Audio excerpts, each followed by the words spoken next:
Hello students, welcome to this module, which is part 5 in a series on mathematical preliminaries that are required for the course on hydrodynamic stability. Now in this module, what I'm going to do is to introduce to you the notion of a Fourier transform. Before that, let me briefly recap the idea of a Fourier series. Remember that Fourier series is basically a special form for the general idea of an eigenfunction expansion. This is an example of an eigenfunction expansion, that is expansion of a function f of x, let's say, in a domain wherein the function is periodic. This is a periodic function in the sense that it keeps repeating itself. Let's assume that the domain is either 0 less than x less than 2 pi or minus pi less than x less than pi. So if let's say that the function f of x is periodic in either of these domains, right, then f of x can be written as a summation of fn. These are the coefficients of expansion. These are called the Fourier coefficients times the eigenfunctions e to the enx.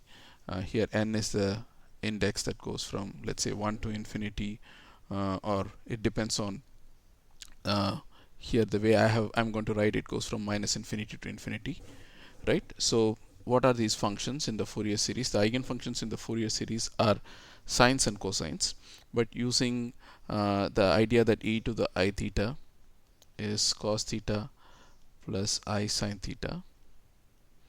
Okay, so I can trade cos theta and sine theta for e to the I theta and e to the minus I theta, because you know that cos theta is e to the I theta plus e to the minus I theta by 2, and sine theta is e to the I theta minus e to the minus I theta upon 2i. Using this, you can substitute, instead of cos and sine, exponentials of I theta and e to the minus I theta, and the resulting Fourier series will have eigenfunctions of the form where en, so let me just, these are the eigenfunctions. These are of the form en of x is nothing but exponential of I n x upon root 2 pi. This root 2 pi is just so that the functions are orthonormal. Okay. Now, because of the negatives in the exponentials, the index n goes from minus infinity to plus infinity. Okay, unlike the usual sine cosine Fourier series. Okay, so the Fourier series, this is called the exponential form of the Fourier series. Okay, wherein the eigenfunctions are complex exponentials. N is minus infinity, infinity, the Fourier coefficients of expansions times exponential of I n x upon root 2 pi. Now the usual idea is to, how do you find these coefficients of expansion? These are the Fourier coefficients. How are you going to find the Fourier coefficients? By using the fact that the eigenfunctions are orthonormal. That is, if I take the inner product of En and Em, I'll get delta Nm. Okay. Now, so if I take the inner product, take this equation and take the inner product of this equation with the eigenfunction En, let's say Em of f, because n is already mentioned here. Em f of x is nothing but, okay, this will give you fm is 0 to 2 pi. I'm assuming 0 to 2 pi. Now the eigenfunction comes first, will have the complex conjugate, so this is exponential of minus I n, some dummy variable zeta, okay, upon root 2 pi f of zeta. d zeta. This is just f of x, okay, but instead of x I'm using zeta because it's a dummy variable that gets integrated over. Okay, so this is how one finds the coefficients for Fourier series. So Fourier series are for periodic functions which are periodic over a finite domain.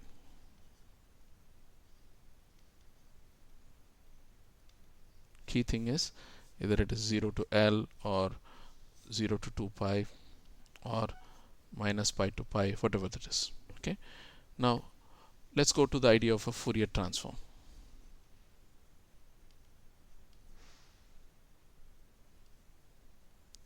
A Fourier transform is a generalization of the Fourier series wherein the x variable, the independent variable x, varies from minus infinity to infinity. Okay, this is the key idea of a Fourier transform.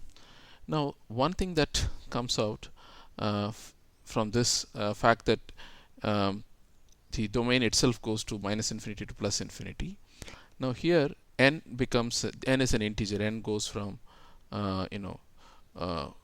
minus 3, minus 2, minus 1, 0, 1, 2, and so on.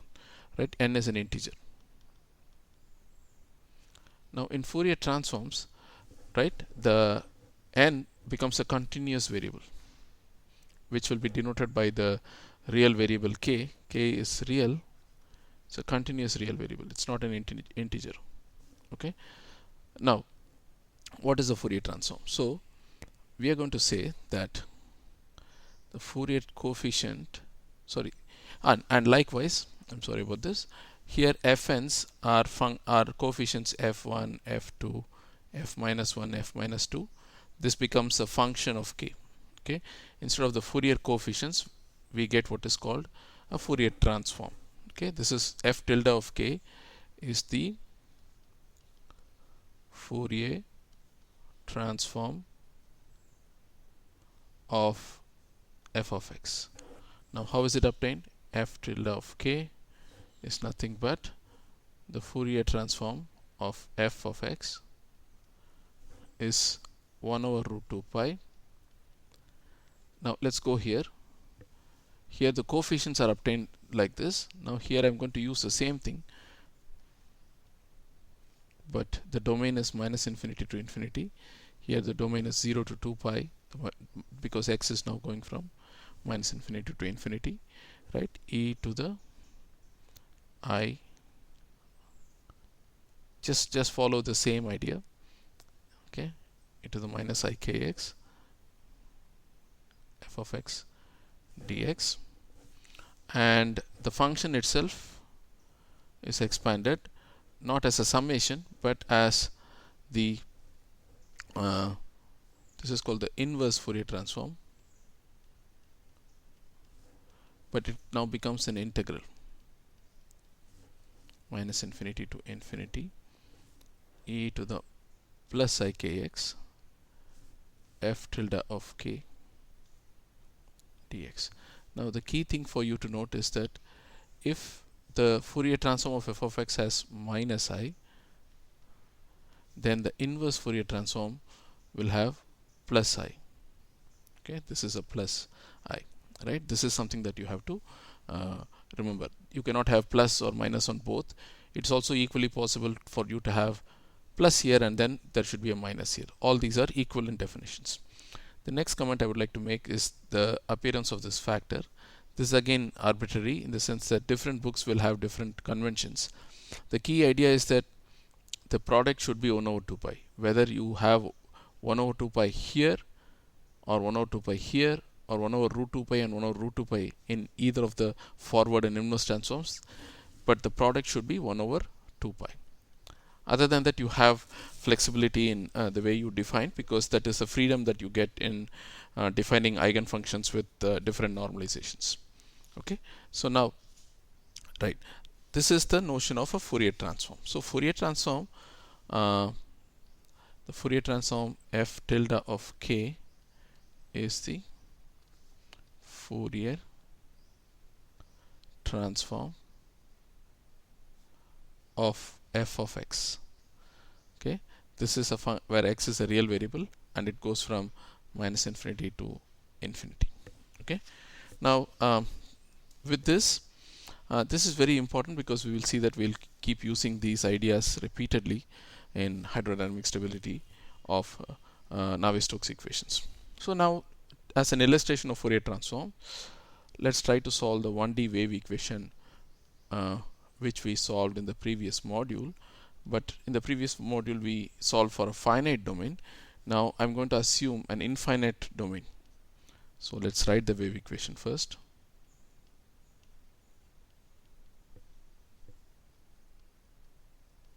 This is the wave equation. It's a partial differential equation.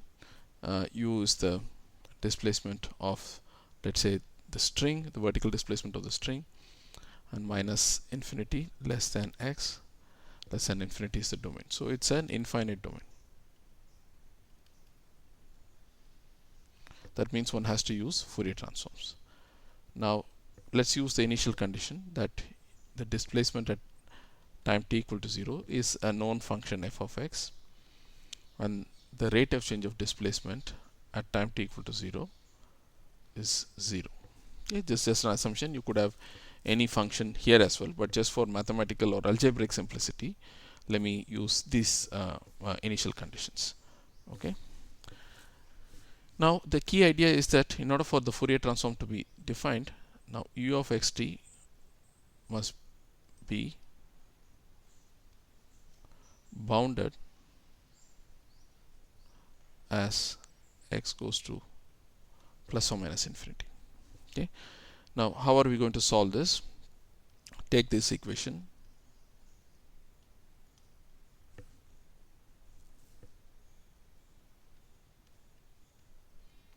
okay. Now what we're going to do is multiply this equation by integral 0 to infinity dx e to the iax of this entire equation. Okay, and integrate, multiply and integrate. So this is not 0 to infinity, I'm sorry, it's minus infinity to infinity. Once we do that, the first term will be 1 over c squared partial squared by partial t squared.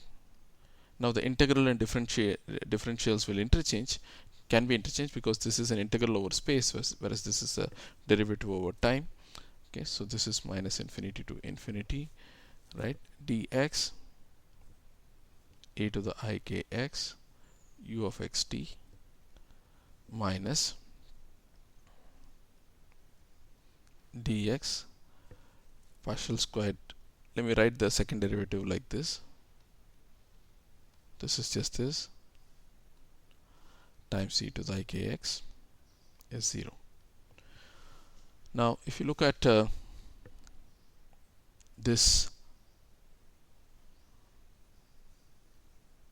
part, this is nothing but, from the definition of Fourier transform, this is nothing but u tilde of kt. So the first term will be 1 by c squared partial squared u tilde of kt by partial t squared. Okay, that's the first term. Right, now the second term is this. In order to simplify this,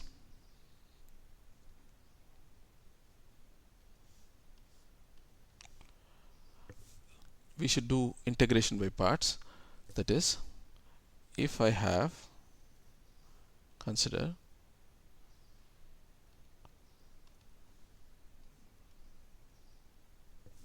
minus infinity to infinity partial by partial x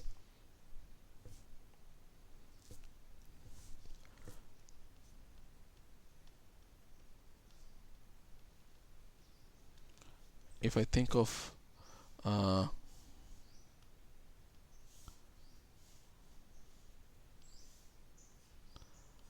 this is as u and this as dv, I can use the integration by parts idea to write this as uv. Okay, this is u, this is dv. uv is nothing but e to the ikx partial u partial x minus infinity to infinity, alright, minus integral v du. Du is nothing but ik e to the ikx dx. Now because the function is bounded, okay, du by dx as x goes to minus infinity and plus infinity should go to 0, okay, and if I integrate this by part once again,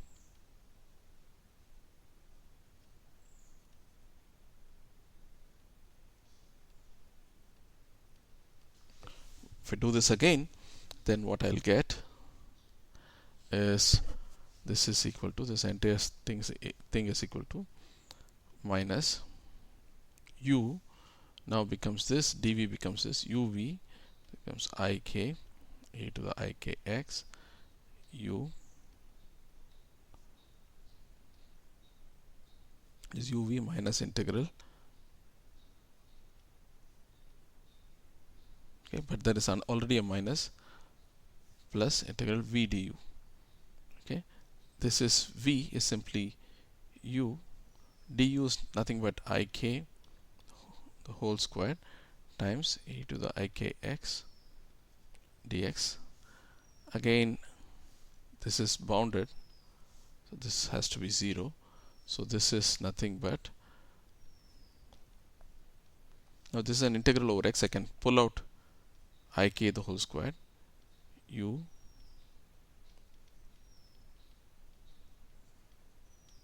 okay.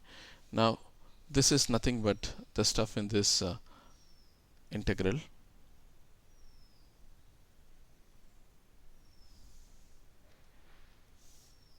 is nothing but u tilde of kt. So what we finally end up is that integral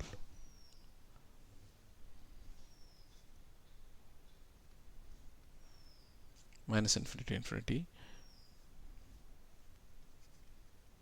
dx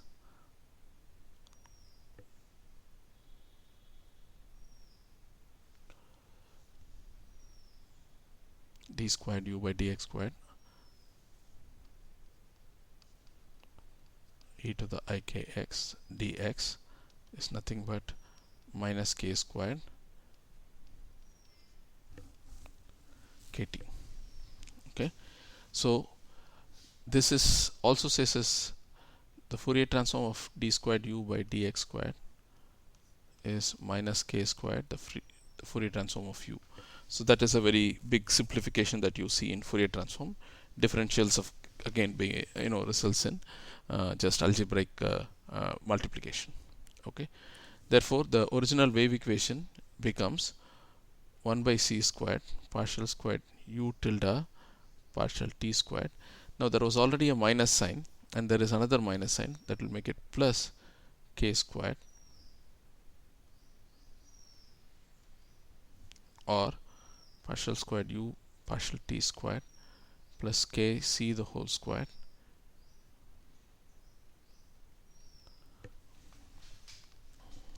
okay. Now I can also write this as partial squared u by partial t squared minus ik c the whole squared u of kt, because minus I squared is plus 1, so I can do this. So I did this for a specific reason, namely that we can write the solution rather easily. U tilde of kt is a e to the I k c t plus a1, let's say a2 okay. Now we have to apply the initial condition u k at t equal to 0 is nothing but the Fourier transform of the initial condition f of k, that is nothing but if I put t equal to 0 I'll get a1 plus a2. I also have du dt at t equal to 0 is 0, so this is nothing but if I differentiate this with respect to time I'll get a1 minus a2. This is 0, which implies a1 equals a2. Okay, so f of k is nothing but sorry, u a1 is nothing but f tilde of k by 2. Okay, so this simplification arises just because of the fact that we've used zero velocity of the string at time t equal to 0, right? So this is what we have. So u of kt is f tilde of k by 2 e to the I k c t minus e to the minus I k c t.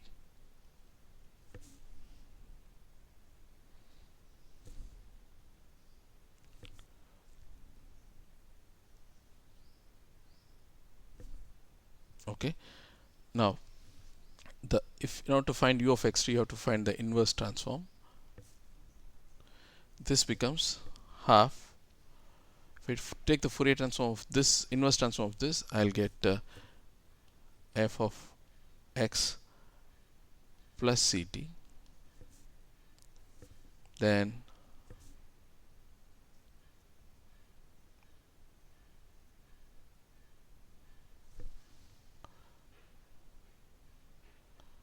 sorry about one,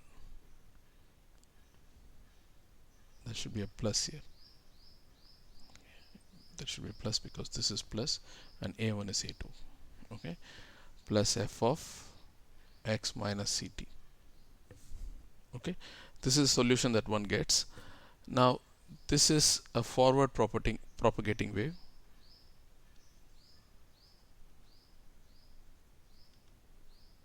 This is a backward propagating wave.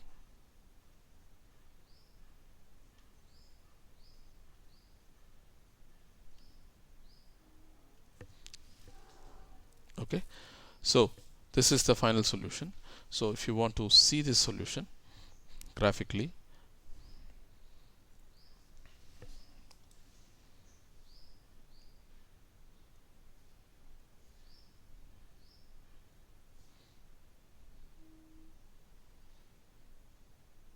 suppose this is my f of x at time t equal to 0.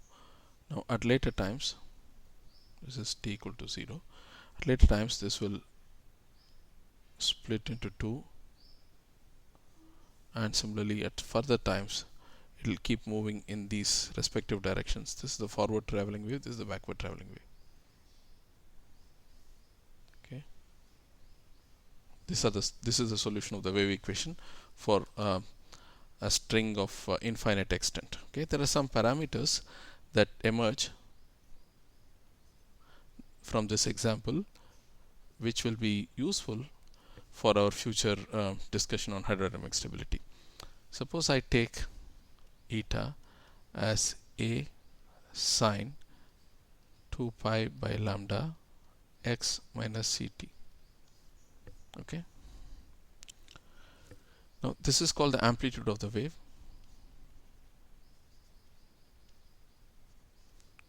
This is called the phase speed, and this is called the wavelength. Okay, now we also often use k, which is called the wave number, is nothing but 2 pi by lambda. Okay, now so this is something that we'll use, wave number. It has dimensions of 1 over length. Okay, now similarly for the time domain you have frequency. Nu is equal to 1 by t. Okay, now t is nothing but lambda by c. Okay, so if I do that, then I'll get c is equal to nu lambda. Okay, now we also have, nu is the absolute frequency. We also have the circular or radiant frequency, which is nothing but 2 pi omega is equal to 2 pi nu. So that will be simply kc.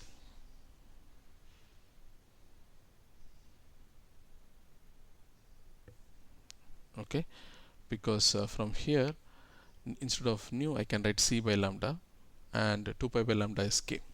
Okay, so the speed of propagation is called the phase speed, which is the speed of propagation of this disturbance in space.